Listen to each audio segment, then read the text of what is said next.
Kembali di Newsline pemirsa, kali ini bersama saya Gadis Bianca. Pemirsa, pemerintah menerbitkan aturan pajak natura melalui Peraturan Menteri Keuangan Nomor 66 Tahun 2023 tentang perlakuan pajak penghasilan atas penggantian atau imbalan sehubungan dengan pekerjaan atau jasa yang diterima dalam bentuk natura atau kenikmatan. Nah, secara sederhana pemirsa, pajak natura merupakan pajak yang diberlakukan atas barang ataupun fasilitas yang diterima karyawan yang tidak berupa uang. Nah, seperti apa sebetulnya lebih jelasnya lagi mengenai apa itu pajak natura dan juga bagaimana penerapannya, kita akan berbincang dengan Direktur Penyuluhan Pelayanan dan Hubungan Masyarakat Direktorat Jenderal Pajak, Ibu Dwi Astuti yang sudah hadir bersama kami di studio. Selamat siang, Bu Dwi. Selamat siang, Gadis. Baik, Bu Dwi, terima kasih sudah bergabung di Metro TV. Hari ini kita membahas tentang pajak natura. Masih banyak masyarakat yang sepertinya belum tahu apa sih itu pajak natura dan kenikmatan. Bisa dijelaskan terlebih dahulu terkait natura dan kenikmatan ini? Iya, natura ini sebetulnya adalah pemajakan atas imbalan yang diberikan oleh pemberi kerja dalam hal ini atau mungkin perusahaan kepada karyawannya tidak berupa uang atau mungkin istilahnya disebut dengan benefit in kind. Jadi kalau seseorang melakukan pekerjaan kemudian dia mendapatkan imbalan dalam bentuk benda, itu disebut dengan natura. Nah, adapun yang disebut dengan kenikmatan itu adalah kalau imbalan yang diterimanya berupa fasilitas. Misalnya ada fasilitas kendaraan, fasilitas rumah, atau fasilitas misalnya keanggotaan dalam sport club gitu ya. Nah, inilah yang disebut dengan natura atau kenikmatan. Oke, nah setelah kita mengetahui definisi dari natura dan kenikmatan itu sendiri, sebetulnya bagaimana perlakuan pajak terhadap natura dan kenikmatan ini? Siapa yang membayarnya? Perusahaan atau karyawan wajib pajak? Ya, dalam hal ini kalau ditanya siapa yang membayarnya, maka tentunya adalah wajib pajak atau dalam hal ini penerimanya.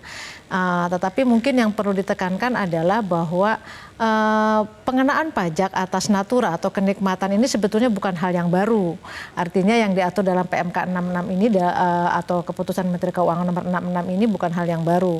Karena sebelumnya juga memang sudah ada juga gitu yang mengatur. Tetapi memang sistem pemungutannya atau prinsip pemajakannya yang agak berubah dikembalikan kepada memang by nature-nya dari sistem pengenaan pajak terhadap natura atau fasilitas ini yang kita sebut dengan taxable deductible gitu. Artinya di pemberi kerja atau di perusahaan ini boleh dibiayakan yang nantinya akan mengurangi penghasilan kena pajaknya, tapi di sisi penerima atau dalam hal ini karyawan itu juga dikenakan pajak. Ya. Gitu. Nah, kalau kita lihat dari akhirnya pemberlakuan natura ini banyak yang beranggapan ini akan berimbas pada pembayaran PPh seorang wajib pajak tentunya ya. Lalu bagaimana ini tanggapan dari Direktorat Jenderal Pajak sendiri karena banyak anggapan bahwa ini sebenarnya merugikan. Nah, ini mungkin anggapan yang perlu saya luruskan pada hari ini. Jadi justru sebaliknya, karena dengan perlakuan pajak yang baru ini justru ini lebih memberikan keadilan sebetulnya bagi pemberi dalam hal ini perusahaan maupun bagi pembayar pajaknya dalam hal ini karyawan. Artinya ini lebih memberikan keadilan, memberikan kepastian hukum gitu. Dan juga ini malah mendorong perusahaan untuk lebih banyak memberikan fasilitas kepada pegawainya. Kenapa saya bilang lebih adil, lebih memberi kepastian hukum atau bahkan mendorong perusahaan untuk memberikan kesejahteraan pada karyawannya. Nah, tadi dengan yang saya katakan prinsip taxable deductible tadi, dari sisi perusahaan berapapun yang dia keluarkan untuk memberikan natura ataupun fasilitas ini boleh dibiayakan. Nah, sedangkan di sisi penerimanya, walaupun itu katakanlah secara prinsipnya dikenakan pajak penghasilan, tapi justru banyak pengecualian gitu. Pengecualiannya misalnya kalau di makan minum karyawan. Berapapun jumlahnya, kalau itu diberikan di perusahaan, itu tidak dikenakan. Jadi artinya kalau ada fasilitas di kantor makan minum, makan siang, minum dan lain sebagainya itu tidak dikenakan. Misalnya lagi alat-alat pekerjaan, misalnya diberi laptop, Mbak Gadis diberi laptop, dibeli handphone, komputer, itu juga tidak dikenakan. Ini kan yang beredar selama ini kan, waduh kena dikasih handphone kena pajak gitu ya, dikasih laptop kena pajak, itu tetap tidak dikenakan karena itu kaitannya dengan kegiatan untuk pekerjaan, fasilitas pekerjaan. Misalnya lagi seragam.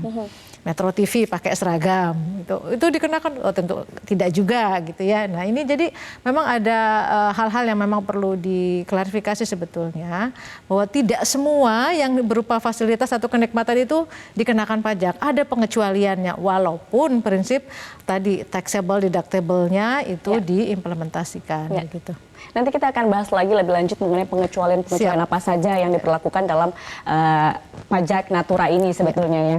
Nah, tapi ini adalah sebenarnya turunan dari Undang-Undang Nomor 7 Tahun 2021. Ya, betul. Tujuan secara garis besar apa sih, Bu?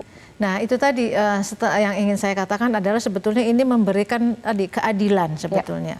Jadi secara umumnya ini memberikan keadilan bahwa yang memang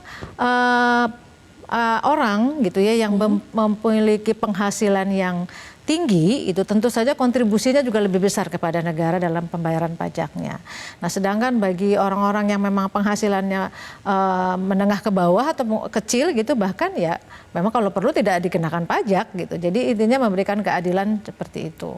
Dan kemudian juga ini lebih memberikan kepastian hukum. Tadi kita kembalikan ke prinsip pemajakannya, taxable deductible tadi. Jadi ini dengan ini kita kembalikan kepada prinsipnya, tapi kemudian ada pengecualiannya ini juga lebih memberikan kepastian hukum. Artinya apa? Kita tidak melakukan pengecualian yang tidak sesuai dengan koridor lah artinya itu. Nah, ini mungkin itu dua di antara sekian banyak latar belakang kenapa kemudian pemajakan atas natura ini kita atur kembali.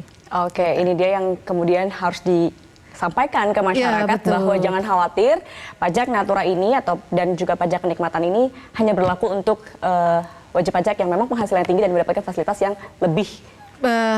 Bukan seperti itu mungkin bahasanya. Ini lebih memperhatikan atau mempertimbangkan ability to pay sebetulnya gitu ya. Jadi yang penghasilannya tinggi berkontribusi lebih tinggi, penghasilannya rendah berkontribusi lebih rendah.